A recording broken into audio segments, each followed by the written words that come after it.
Welcome back to the Conversion Bible, everybody. Today we're going to be doing a really deep dive into something I think is super important for anybody running a Shopify store. Statistical significance in A/B testing. It really is. Yeah, it's something that, when you're first starting out can seem a bit intimidating, Uh-huh.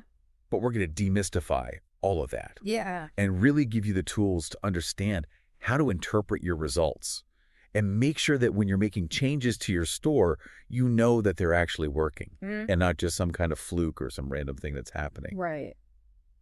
So yeah, A/B testing. I mean, it's kind of the bread and butter of optimization, Mm-hmm. right? I mean, you can't really know it's working unless you're testing. Absolutely. Yeah, I mean, you have to test. You have to see what works, what doesn't work. You can't just rely on your gut feeling. Right, exactly. You have to actually have data to back up your decision. Yeah, and you'd think that it's simple, right? Good thing. Like you change this one thing, Yeah. see if it leads to more sales, but there's a lot more to it Uh-huh. than just that. And that's really where this concept of statistical significance comes in. Right. So we've got a ton of great sources here that we've been digging into, articles that cover everything from just the super practical how-tos of setting up an A/B test to the psychology of why certain design elements might work better than others to the math behind statistical significance itself. Yeah, all the stuff. Really diving deep into this. Absolutely. So before we get too far, let's just quickly define what we actually mean when we say A/B testing, just to make sure everybody's on the same page. Yeah, sure. So A/B testing, sometimes called split testing, it's essentially when you're comparing two versions of something, could be anything, on your website to see which one performs better. So for instance, if you want to see whether a red add to cart button or a blue add to cart button performs better, you show version A, the red button, to half of your visitors, and then version B, the blue button, to the other half of your visitors. And then you track, using whatever analytics you have set up, which one leads to more sales. And it could be anything, right? Yeah. It could be the color of a button, it could be the placement of an image. It could be the copy. You get copy. You could test, headlines, body copy, Different layouts. different layouts. Mm-hmm. Different ways of showing your product reviews. Absolutely, absolutely. Really, the possibilities are endless. Uh-huh. And Shopify makes it, not super easy to do this natively, I guess. Well, there are some native A/B testing features, but I find that they're just not, very robust. They don't Right. really give you the level of control and the level of detail that I like to see in my tests. Gotcha. So yeah, I mean, there are lots of other apps out there that can kind of fill in those gaps. Right. Like, what are one of the more popular ones that you've seen? So Convert is one that's very popular, VWO. And then Optimizely is kind of the big one, Okay. but that can get pretty pricey. I see. So yeah, if you're just starting out, Google Optimize is free, Oh, cool. and that can be a good way to get your feet wet. Nice. Um, So, yeah. Okay, so say we've got our test set up. We're using whatever tool we're using. We've got our two versions, our control and our variant. Mm. How do we know how many people need to see each version before we can really trust the results? So that's sample size, and sample size really depends on a few different factors. But, you've got calculators, you can find them online, Right. and they take into account things like your current conversion rate, so what percentage of people are currently buying from your store, and then also how big of a difference you want to be able to detect. Okay. So if you're only looking for a 1% improvement, you're going to need a way bigger sample size than if you're looking for like a 20% improvement. Right. I guess there's a balance too, right? Yeah. Because you don't want to run the test for so long that you're missing out on potential sales. Exactly. Yeah. You don't want to be sitting there with like your inferior version just because you're waiting for the test to finish. Right, exactly. So it really does come back to this idea of statistical significance that we've been talking about, like knowing when you have enough data to Right. be able to say, okay, this change is actually making a difference, and it's not just random. Exactly. Exactly. So, we've mentioned p-value and confidence intervals and all of that. Mm-hmm. Can we break that down a little bit? Because I know that can be where people's eyes start to glaze over. Right. So what is a p-value in simple terms? Okay, so in simple terms, the p-value is essentially telling you the probability that the results you're seeing are due to chance. Okay. So the lower the p-value, the less likely it is that you just got lucky and that your change actually had no effect. Okay, so a lower p-value is a good thing. Yes. Yes, you want a low p-value. Hmm. And typically we look for a p-value of less than a 0.05. That means that there's only a 5% chance that your results are due to chance. So there's a 95% chance that it was your change that made the difference. Exactly. Okay, so that's where the confidence interval comes in, right? Right, the confidence interval. So the confidence interval is basically a range of values where we can be pretty sure that the true effect of your change lies. Okay. So for example, let's say you run an A/B test and your variant has a 10% higher conversion rate than your control, and your confidence interval is, say, plus or minus 3%. Okay. So what that's telling you is that you can be pretty confident that the true improvement from your change is somewhere between 7% and 13%. Basic. It's not going to be exactly 10%, but it's most likely somewhere in that range. Okay. And so when you're using a tool, whether it's Google Optimize or one of those other paid tools that we talked about, they'll usually give you a confidence level or a p-value right there in the results. And so if it says that your result is statistically significant, that usually means that your p-value is below 0.05 and that you could be at least 95% confident that the difference you're seeing is real. Awesome. So it's like the tool is telling you, yeah, you can trust this. You've done enough. You've got enough data. It's looking good. Exactly. So now that we've got the kind of technical stuff out of the way, why does all of this actually matter? Okay, well, it matters because if you're not paying attention to statistical significance, you could be making some really costly mistakes. Okay. Let's say you make a change to your website and you see a little bump in sales. Mm-hmm. But that bump in sales might just be random, right? Yeah. It might just be a coincidence. Right. And if you don't run your test long enough to achieve statistical significance, you don't know if that bump is real or not. Okay. And so you might go and make all these other changes based on that bump. Mm-hmm. And then it turns out it was just a fluke, and now you've wasted all this time and money, and you might even be worse off than you were before. Right. So you're basically making business decisions based on, like, bad data. On bad data. On potentially bad data. Uh-huh. Yeah. And that's, that's not what we want. No, that's the opposite of what we want. Yeah. We want to be data-driven. We want to be data-driven, right.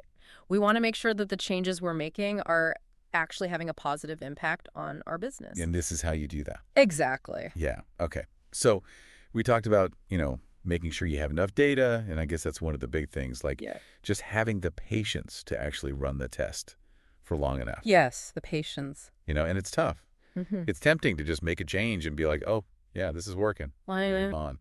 Especially when you see those early positive results. I know, right? You're like, oh, I knew I was right. This is great. Yeah.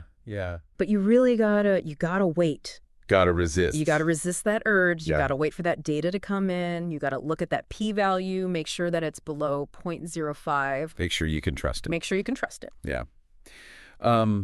Okay, so I guess, if you are, early on in your A/B testing journey, what are some, like, good kind of starting points? Yeah. So I would say, first of all, focus on the pages that are most important to your business. Okay. So that's probably going to be your product pages, your collection pages, and then also your checkout process. Okay. Those are the pages where people are, making decisions about whether to buy from you or not. Yeah.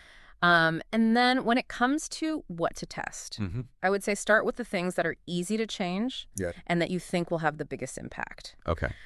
So, for instance, headlines. Mm-hmm. Changing headlines is super easy to do, and it can have a really big impact on your conversion rate. Right. Same thing with calls to action.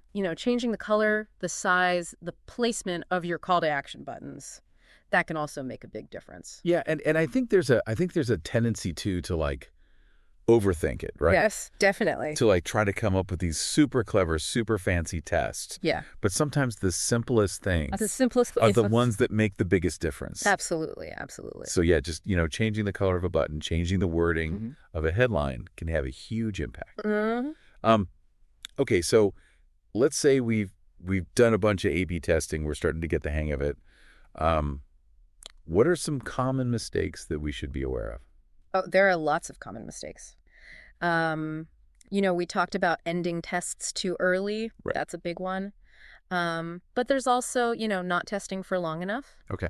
Not having a clear hypothesis before you start the test. Okay. Testing too many things at once. Yeah. So, you make like 5 changes to your website and then you see a lift in sales. You have no idea which one of those changes was responsible for it. Right. And then Also not paying attention to external factors. Okay. So, like, Yeah. if you run a test during Black Friday, Cyber Monday, your results are going to be skewed Of course. Yeah. because everyone's shopping then. Right. So, you gotta be aware of those kinds of things. Gotcha. And this is where like having a testing log or a testing plan can be really helpful, Uh-huh. right? Like Good day. just to keep track of what you're testing, when you're testing it, what the results were. Mm-hmm. Because, you know, it's easy to just forget what you've done, especially when you're running a lot of tests. Yeah, you gotta document everything. You got to document everything. Absolutely. Yeah. And I guess that's part of building that, like testing culture. Right. Right. It is. It's not just about running the test. It's about like learning from it. Yeah, it's about iterating. You're constantly learning, you're constantly testing, you're constantly trying to improve, and that's how you get better over time. That's how you stay ahead of the game, Uh-huh. you know? Absolutely. So are there any other like kind of more advanced topics that we should touch on? Sure. So, once you're comfortable with the basics of A/B testing, there are a lot of other things you can explore. So, for instance, there's multivariate testing, Okay. which is basically when you're testing multiple variations of multiple elements at the same time. Okay. So instead of just changing, the color of your button, you might change the color of your button and the headline and the image, Okay. and then see which combination performs the best. Gotcha. And that's, I guess, probably something you want to do when you've got a lot of traffic, right? Yeah, you need a lot of traffic for multivariate testing because Well- otherwise the test is just going to run forever. Right. And then there's also things like personalization, where you're showing different versions of your website to different segments of your audience. Right. Okay. And there's a lot of cool stuff you can do with that, but that's kind of a whole other deep dive. Yeah, we'll save that for another day. Another day, yeah. But yeah, I think, even just understanding the basics of A/B testing and statistical significance Mm-hmm. can put you so far ahead Oh, yeah. of the game because so many Shopify store owners aren't doing this. They're not? No. They're just kind of guessing, right? You're just guessing. They're making changes based on like what they think looks good Mm-hmm. or what they think might work, but they're not actually testing it. They're not measuring the results. Yeah, And that's the key. that's the key. You have to measure the results. You have to know if your changes are actually working. Yeah. And even if the results aren't what you expected, Mm-hmm. that's still valuable information. Absolutely. Right. It is. Because you've learned something. You've learned something. You've learned that, okay, maybe this change wasn't as good as I thought it was going to be, so now I need to try something else. Exactly. And that's how you get better. Yeah. So fail fast, learn fast, and just keep testing. Keep testing. Mm-hmm. Okay, so I guess, for our listeners out there who are ready to start A/B testing or who maybe have already started and are looking to get more sophisticated with it, what are like the key takeaways, the big things that they should remember from this deep dive? Okay, so big things to remember. 1, make sure your tests are statistically significant. Okay. We talked about that. 2, test one thing at a time. Don't go crazy making a bunch of changes all at once because you won't know what's working. Right. 3, be patient. Yes. Run your tests for long enough. Don't end them early just because you're excited about the results. And 4, document everything. Mm-hmm.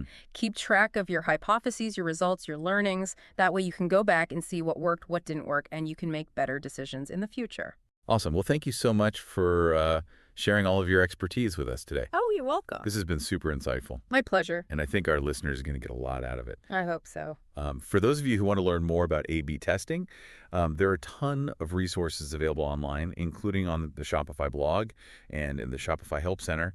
And also, don't forget about Growth Suite, which can help you run those discount campaigns and track their performance with a lot more sophistication than you might be able to do on your own. It's really a great tool. It is, yeah. All right, everybody, that's all the time we have for this deep dive. Until next time, keep testing and keep converting. This deep dive was powered by Growth Suite. Growth Suite helps you to run smart discount campaigns on your store. Test it for free on your Shopify store. Just land on the Shopify App Store now and test it for free.